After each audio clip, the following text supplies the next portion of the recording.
What's up, guys? I'm back. It's been a hot minute.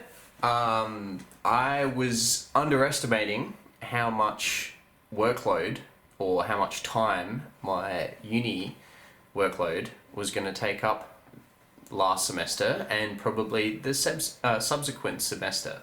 So, sorry for the hiatus, but I'm back.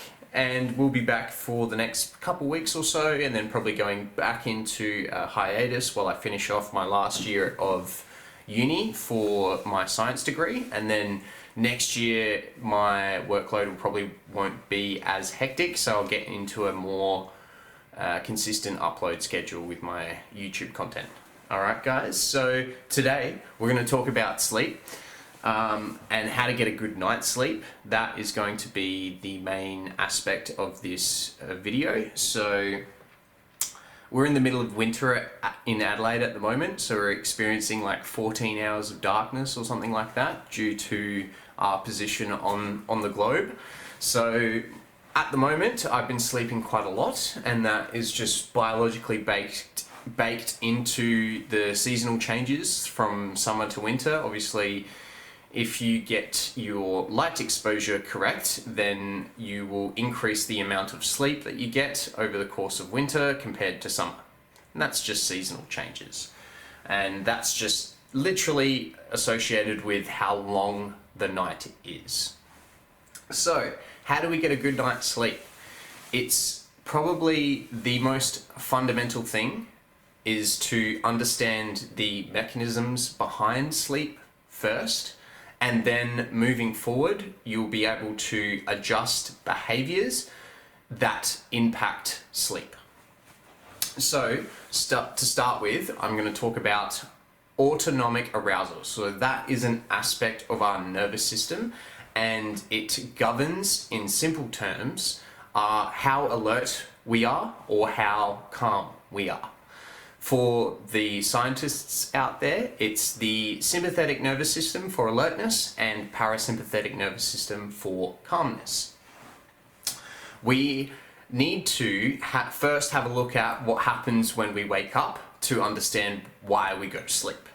So the first thing that happens when you wake up is your eyes open. So your eyes are two bits of your brain that have been forced out of your skull to receive light information from the sun. And that was developed evolutionarily first before we started to construct visually our environment. So the first thing is light from the eyes. That's the first thing that you're looking for when you wake up. So with that in mind, as you go through the day, you get this neurochemical that builds up in your brain. It's basically like cognitive byproduct of being awake, which is called adenosine. And this drives your sleep hunger in simple terms. So the more adenosine you have in your system, the more sleepy you will become. So with that in mind, we have low levels of adenosine in the morning and high levels of adenosine in the afternoon. So next thing that I'm going to talk about is caffeine. And the reason why I'm doing that is because it's associated with adenosine. So caffeine is very, very chemically similar to adenosine, and it aggressively / competitively binds to adenosine receptors in your brain. So when you have a coffee, it basically clears out the adenosine buildup because it will beat the adenosine to the receptor, and then that will give you a feeling of being awake. So we'll put that to the side for now. That's important for later. Basically, when you wake up, your eyes open and you're searching for sunlight. So with our culture at the moment in Australia, just in general, or the world in general, the first thing that we do is we look at our phone screens. We don't actually get outside into any natural sunlight. So this is probably the worst thing that we can do for setting a consistent sleep schedule, because When we wake up in the morning, we are the least sensitive to light in comparison to the end of the day, where we are the most sensitive to light. So setting your circadian rhythm, which is your 24-hour internal rhythm, you need to view sunlight in the morning, and it has to be at a particular angle. So the sun needs to be at a particular angle in the sky. So moving forward from that, we need to be viewing the sunrise. The angle of the sun being a low solar angle, that creates a gradient of colors in the sky, and retinal ganglion cells, which are located in our eye, that set our suprachiasmatic nucleus, which is a part of our brain that governs our circadian rhythm. So in simple terms, what we want to do as soon as we wake up is we want to get outside and experience sunlight between 2 to 10 minutes. So that's going to be really, really important for setting a consistent wake time and a consistent sleep time. Okay, so basically what that does, once your eyes receive sunlight information of low solar angle sunlight, it sends your eyes send a signal to your suprachiasmatic nucleus, which will set a timer internally for 12 to 14 hours. And after that 12 to 14 hours, you'll get a hormone that will be released from your brain, which is called melatonin, and that drives sleepiness. So wake up, get 2 to 10 minutes worth of sunlight exposure first thing in the morning, and that will set your circadian rhythm to a 24-hour cycle, or approximating a 24-hour cycle. So moving forward throughout the day, there is something called a circadian dead zone. So in the morning, there is a critical or crucial period where we can sort of manage and adjust our circadian rhythm, but it's only for a short period of time in the morning.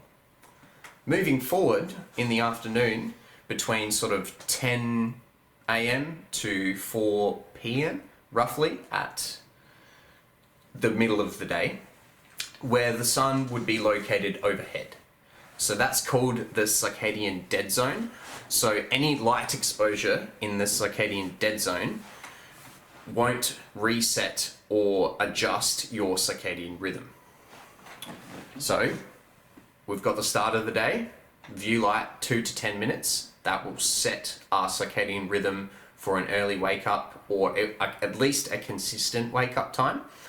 And then in the middle, we have this dead zone where whatever light we're exposed to won't adjust our circadian rhythm. Then we have an aspect at the end of the day, just before the sun sets. So viewing the sunset has similar properties for tamping in a consistent sleep schedule. So basically, viewing the light in the morning will trigger you to want to go to bed early and get up early.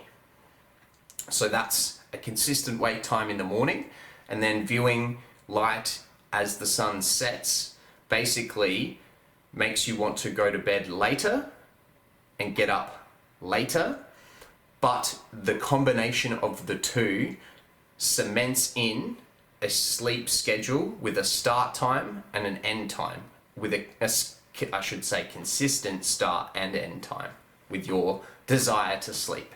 Now, obviously, as a human, you can power through that urge to go to sleep, but that can be quite detrimental to your own brain health. So getting any light exposure between 11 p.m, well, if you want to make it a wider window to make it even better, 10 p.m. and 4 a.m, any bright light exposure in that time has been associated with the activation of a part of your brain called the disappointment nucleus. So if you're ever wondering why I feel disappointed about life or just general lull, it could be your behaviors around viewing light in that time window. So we're a diurnal species, we're not supposed to be nocturnal, but the way that culture's developed so far, we've got artificial light and we don't have to go to bed when the sun goes down. So therefore we're staying up later and later, but we're still getting up at the same time. So what that is doing is we're losing sleep. So viewing light in that time will also disrupt sleeping patterns. It's associated with dopamine suppression and learning difficulties. So if you're experiencing any of those symptoms, it could be potentially viewing light between 10, 11 p.m. and 4 a.m. If you're doing that on a consistent basis, that's what it's linked to. So try and avoid that by inoculating yourself by viewing the sunset. So the important part about viewing the sunset is the fact that it protects you. Getting that low solar angle sunlight protects you against the light exposure that you experience after the sun is set. So basically, the more sensitive throughout the day we get, the less amount of light we need to engage those retinal ganglion cells. So the more that we view light later in the night, the more we want to get up later and go to bed later, which is pretty much what's happening to a lot of people in today's society. So, some advice, moving from all that information. If your circadian rhythm is completely out of whack, there is scientific studies that have shown getting out and going camping, so going to bed with the sun and getting up with the sun for 2 consecutive days can reset your circadian rhythm. So if it's completely out of whack, that's what I would recommend. Go camping for a couple of days. Why not? Get out into the environment. All right. So with all that information, how do we adjust when we want to go to bed and when we want to get up? So the main thing that governs wanting to go to bed and wanting to get up is actually our internal body temperature. So our internal body temperature, in very, very simple terms, if you are internally cold, then you'll experience sleepiness. And then if you're internally hot, you'll experience alertness. And the internal temperature of your body is different to what you're experiencing on the outside of your body.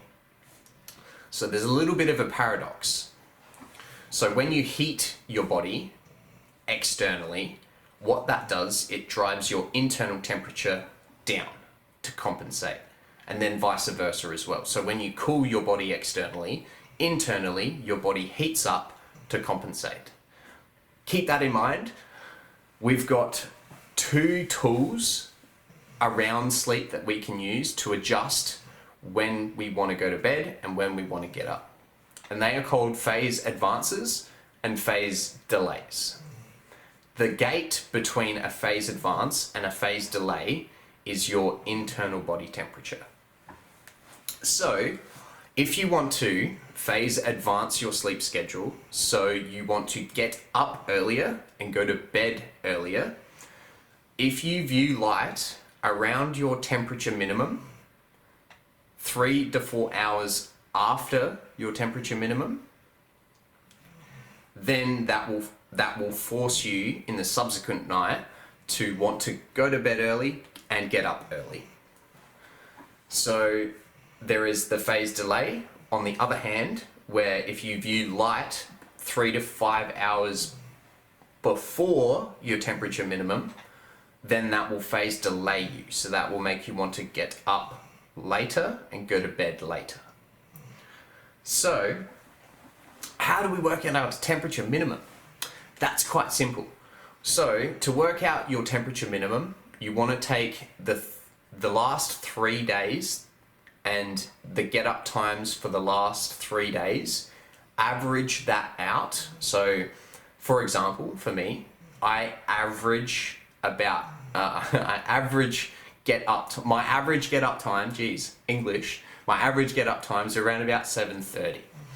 So with that time, you want to go 90 minutes to approximately 2 hours before then, and that is when your internal body temperature is at its minimum. So with that in mind, for my example, 7:30, so I'll take 7:30 and then 2 hours. So 7:30, around 5:30 is where I experience my temperature minimum.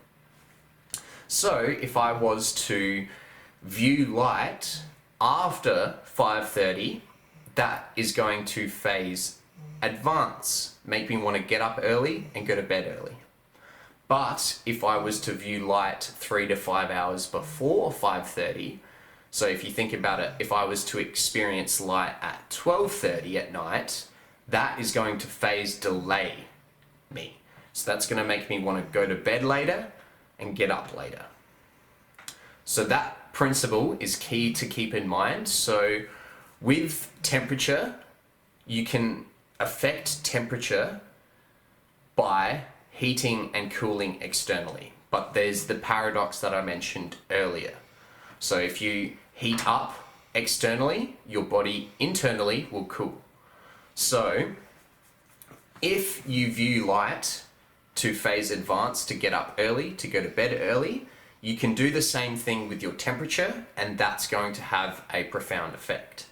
So what you want to do basically is you want to increase your temperature after your temperature minimum, and that will phase advance you. And vice versa, if you heat up your temperature before your temperature minimum, that will phase delay you. Okay? And so basically you can apply these concepts to eating, viewing light, exercise, and those are 3 ways that we can pull the levers on our sleep pattern. So for example, if I was wanting to get up earlier and go to bed earlier, a practice I might do would be to calculate my temperature minimum, and then 30 minutes after that averaged temperature minimum, I would set an alarm potentially to get up early, go outside, experience sunlight if that is possible, exercising and potentially eating a full meal. That is, all of those things will phase advance my sleep schedule. But if I wanted to phase delay, if I want to get up later and go to bed later for whatever reason, if I was to set an alarm for 5:30 is my average. If I set an alarm for 5 and view light, work out, increase my body temperature and eat, all of those things will contribute to phase delaying my sleep schedule. So then the subsequent night, I'll want to get up later and go to bed later. Okay, so with that in mind, this is all biologically baked into us. So this naturally occurs, those phase advances and phase delays naturally occur when we view light in different times of the year. So like I said earlier, we're in Adelaide at the moment, we're in the peak of winter, and we're experiencing like 14 hours of darkness. So with that, we get a lot more sleep naturally because the sun is going to set earlier and get up later. So that is basically phase advancing and delaying it in a consistent schedule. So we get more sleep over the course of the night. So the longer the day, we get an increase in a neurochemical called dopamine. So shorter days is also linked to less dopamine. So with that in mind, that's why people tend to experience seasonal depression, and it can depend. It's subjective with that depression as well. Some people love summer, so when it's summer, they get more dopamine, and when it's winter, they get less. But then other people like winter more than summer, so they'll get more dopamine in winter than they would in summer. There's a lot of individual variability when it comes to sleep. So that leads me into my next point. If you are interested in working or listening to me, I will post a link in the description with my contact details, and feel free to contact me and I will get back to you as soon as possible and we can organize a time to talk about sleep. All right. Thank you very much, guys. I hope you enjoyed. We'll see you next time. Bye.